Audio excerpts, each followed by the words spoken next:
Roshipal youth Congress അധ്യക്ഷ സ്ഥാനം പ്രഖ്യാപിച്ചതിന് പിന്നാലെ ഭാരവാഹികളെ പ്രഖ്യാപിച്ചതിന് പിന്നാലെ തന്നെ റിപ്പോർട്ടറാണ് കെ.സി. വേണുഗോപാൽ കേരളത്തിൽ സജീവമാകുന്നു, തെരഞ്ഞെടുപ്പ് ലക്ഷ്യമിട്ടുകൊണ്ട് എന്ന വാർത്ത റിപ്പോർട്ട് ചെയ്യുന്നത് റോഷിപാൽ തന്നെയാണ് വാർത്ത റിപ്പോർട്ട് ചെയ്യുന്നത്. ഇപ്പോൾ കെ.സി. വേണുഗോപാൽ സമ്മതിക്കുന്നു, പക്ഷേ അത് ഏതെങ്കിലും സ്ഥാനത്തിന് വേണ്ടിയല്ല എന്ന് പറയുമ്പോൾ പോലും നിയമസഭാ തെരഞ്ഞെടുപ്പ് ലക്ഷ്യമിട്ടുകൊണ്ട് UDF-നെ അധികാരത്തിലെത്തിക്കാൻ തന്നെ കെ.സി. വേണുഗോപാൽ തയ്യാറെടുക്കുന്നു. അദ്ദേഹം സജീവമായി തന്നെ കേരളത്തിലുണ്ട്. അത് മറ്റു നേതാക്കളും സമ്മതിക്കുന്നു. പക്ഷേ വി.ഡി. സതീശൻ അത് പറയുന്നത്, ചോദ്യത്തിന് ഉത്തരമായി പറയുന്നത് റെഡ് അലേർട്ട് അല്ലേ എന്നതാണ്. ഈ സംഘടനാ തെരഞ്ഞെടുപ്പുമായി ബന്ധപ്പെട്ട് ഭാരവാഹി പ്രഖ്യാപനവുമായി ബന്ധപ്പെട്ടൊക്കെ വലിയ എതിർപ്പും പൊട്ടിത്തെറിയും ഒക്കെ ഉള്ളപ്പോഴാണ് ഈ പ്രതികരണങ്ങൾ കൂടി എന്നത് ശ്രദ്ധേയമാണല്ലേ? വിനിത, KPCC ഭാരവാഹികളെ പ്രഖ്യാപിച്ചതിന് പിന്നാലെ കോൺഗ്രസിൽ വലിയ അതൃപ്തി പുകയുന്നുണ്ട്. അതിൽ ഏറ്റവും പ്രധാനമായും പരാതിയുള്ളത് പ്രതിപക്ഷ നേതാവ് കൂടിയ വി.ഡി. സതീശനാണ്. വി.ഡി. സതീശൻ നിർദ്ദേശിച്ച പലരെയും കമ്മിറ്റിയിൽ ഉൾപ്പെടുത്താത്തത് മാത്രമല്ല, KPCC സെക്രട്ടറിമാരെ പ്രഖ്യാപിക്കാത്തതിലടക്കമുള്ള അസംതൃപ്തി ഉണ്ട്. അത് പരാതിയായി വരുന്നു. KPCയുമായി സഹകരിക്കേണ്ടതില്ല എന്നടക്കമുള്ള തീരുമാനമെടുത്ത് നിൽക്കുന്ന ഘട്ടത്തിലാണ് കെ.സി. വേണുഗോപാൽ സംസ്ഥാനത്ത് സജീവമാകുമെന്ന് കെ.സി. വേണുഗോപാൽ തന്നെ പറയുന്നത്. ആ ചോദ്യത്തിന് പരിഹാസ രൂപേണ തന്നെയാണ് വി.ഡി. സതീശൻ ഉത്തരം നൽകുന്നത്. ഏതായാലും സംസ്ഥാന കോൺഗ്രസും യുവജന സംഘടനകളും ഒപ്പം പോഷക സംഘടനകളും ഒന്നടങ്കം കെ.സി. വിഭാഗം പിടിച്ചെടുക്കുന്നു എന്ന പരാതി പല കോണുകളിൽ നിന്നും ഉയരുന്നുണ്ട്. ആ ഘട്ടത്തിലാണ് കെ.സി. വേണുഗോപാൽ പറയുന്നത് സംസ്ഥാന രാഷ്ട്രീയത്തിൽ സജീവം. പക്ഷേ ലക്ഷ്യം അത് ഒരു കസേരയല്ല, അതിനപ്പുറത്തേക്ക് സർക്കാരിനെ കൊണ്ടുവരിക, UDF സർക്കാരിനെ അധികാരത്തിൽ എത്തിക്കുക എന്നതാണ്. ആ ലക്ഷ്യം വെച്ച് തന്നെയാണ് കെ.സി. വേണുഗോപാൽ സജീവമാകുന്നത്. കാരണം സംസ്ഥാന രാഷ്ട്രീയത്തിൽ നിരവധി പ്രശ്നങ്ങൾ കോൺഗ്രസ് രാഷ്ട്രീയത്തിലുണ്ട്, തർക്കങ്ങൾ മുറുകുന്നുണ്ട്, ഭിന്നതകളുണ്ട്. ആ ഘട്ടത്തിൽ കെ.സി. വേണുഗോപാൽ കൂടി സജീവമായി സംസ്ഥാനത്ത് UDF-നെ അധികാരത്തിൽ എത്തിക്കുക എന്ന പ്രധാനപ്പെട്ട ഉത്തരവാദിത്തം ഏറ്റെടുക്കുകയാണ്.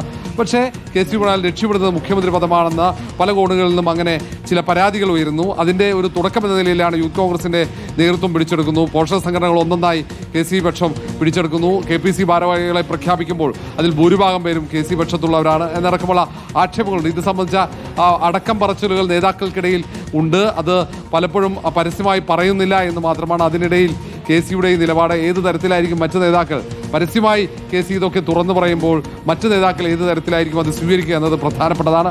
ഏതായാലും സംസ്ഥാനത്ത് ഇനി ഒറ്റക്കെട്ടായി നിന്നാൽ മാത്രമേ അധികാരത്തിൽ തിരിച്ചെത്താൻ കഴിയൂ എന്ന നിലപാട് എല്ലാ നേതാക്കൾക്കുണ്ട്. അതുകൊണ്ടാണ് ഇപ്പോൾ പരാതി പരസ്യമായി ആരും പറയാത്തത്. വിനീത, റോഷിപാൽ യൂത്ത് കോൺഗ്രസ് അധ്യക്ഷ സ്ഥാനം പ്രഖ്യാപിച്ചപ്പോൾ തന്നെ നമുക്ക് കെ.സി. വേണുഗോപാലിന്റെ കടന്നുവരവ്, അദ്ദേഹം എത്രത്തോളം സ്വാധീനം ചെലുത്തുന്നു എന്നതൊക്കെ മനസ്സിലായതാണ്. OJ ജനീഷായാലും ബിനു ചുള്ളിയിലായാലും ഒക്കെ അവരുടെ പ്രഖ്യാപനം അബിൻ വർക്കിയെ തഴഞ്ഞത് ചർച്ചയായി. അതിന് പിന്നാലെയാണ് ഈ KPCC പുനഃസംഘടനയും വരുന്നത്. അത് വലിയ അതിർത്തിയിലേക്ക് എത്തിക്കുന്നത്. ഇനി തെരഞ്ഞെടുപ്പിന് മുൻപ് പരസ്യ പ്രതികരണങ്ങൾ ഇല്ലെങ്കിൽ പോലും ഇത്തരത്തിലുള്ള പ്രതികരണങ്ങൾ ഓരോന്നായി വന്നുകൊണ്ടേയിരിക്കുന്നു. അതൊക്കെയും വ്യാഖ്യാനിക്കപ്പെടുകയുമാണ്. എങ്ങനെയാണ് ഈ ഇടഞ്ഞു നിൽക്കുന്ന പ്രധാന നേതാക്കൾ, പ്രത്യേകിച്ച് വി.ഡി. സതീശൻ, കെ. മുരളീധരൻ, കെ. സുധാകരൻ ഉൾപ്പെടെയുള്ളവരെ അനുനയിപ്പിക്കാൻ പോകുന്നത്? അതിനും കെ.സി. നേരിട്ടിറങ്ങുമോ? വിനിത, സ്വാഭാവികമായും KPCC നേതൃത്വത്തിന് ഈ പ്രശ്നങ്ങൾ പരിഹരിക്കാൻ സാധിക്കില്ല. അതുകൊണ്ട് ഇനി ഹൈക്കമാൻഡ് വിഷയത്തിൽ ഇടപെടേണ്ടി വരും. ഇത് രമ്യമായി പരിഹരിച്ചില്ലെങ്കിൽ തദ്ദേശ തെരഞ്ഞെടുപ്പിൽ വലിയ തിരിച്ചടിയാകും. കാരണം നവംബർ ആദ്യവാരം തദ്ദേശ തെരഞ്ഞെടുപ്പ് പ്രഖ്യാപിക്കും. തദ്ദേശ തെരഞ്ഞെടുപ്പിൽ തിരിച്ചടി ഉണ്ടായാൽ അത് നിയമസഭാ തെരഞ്ഞെടുപ്പിനെ ബാധിക്കുമെന്ന ഉത്തമ ബോധ്യം നേതാക്കൾക്കുണ്ട്. അതുകൊണ്ട് പലരും പരസ്യമായി പ്രതികരിക്കുന്നില്ല. പക്ഷേ പലരും അവരുടെ വാക്കുകളിലൂടെ വ്യക്തമാണ് അവർക്കുള്ള അസംതൃപ്തി. അതുകൊണ്ട് ഹൈക്കമാൻഡ് ഇടപെടും. കെ.സി. വേണുഗോപാൽ തന്നെ ഒരുപക്ഷെ നേരിട്ടിടപെട്ട പ്രശ്നങ്ങളൊക്കെ രമ്യമായി പരിഹരിക്കാനുള്ള ശ്രമം നടത്തും. ഈ പുനഃസംഘടനയുമായി ബന്ധപ്പെട്ട തർക്കങ്ങൾ പരിഹരിക്കാനുള്ള ഏക മാർഗം KPCC സെക്രട്ടറിമാരെ പ്രഖ്യാപിക്കുക എന്നതാണ്. പരാതിയുള്ളവരെ കൂടി ഉൾപ്പെടുത്തിക്കൊണ്ട് സെക്രട്ടറിമാരെ പ്രഖ്യാപിക്കുക. അതിനു പുറമെ കുറച്ചുപേരെ കൂടി ജനറൽ സെക്രട്ടറിമാരായി ഉൾപ്പെടുത്തിയാൽ ഒരുപക്ഷെ പരാതികൾ പരിഹരിക്കപ്പെടാൻ സാധ്യതയുണ്ട്. കാരണം കെ. മുരളീധരൻ അടക്കം, ചാണ്ടി ഉമ്മൻ അടക്കമുള്ള ഒട്ടേറെ പേർക്ക് പരാതിയുണ്ട്. അവരൊക്കെ നിർദ്ദേശിച്ച പേരുകൾ ഉൾപ്പെടുത്തിയില്ല. അവർ നിർദ്ദേശിച്ച ആരെയും ഉൾപ്പെടുത്തിയില്ല എന്നതാണ് കെ. മുരളീധരൻ്റെ പ്രധാനപ്പെട്ട പരാതി. മാത്രമല്ല ജോസ് വെള്ളൂരിനെ ഉൾപ്പെടുത്തിയതിലടക്കമുള്ള തർക്കങ്ങൾ കെ. മുരളീധരൻ ഉയർത്തുന്നുണ്ട്.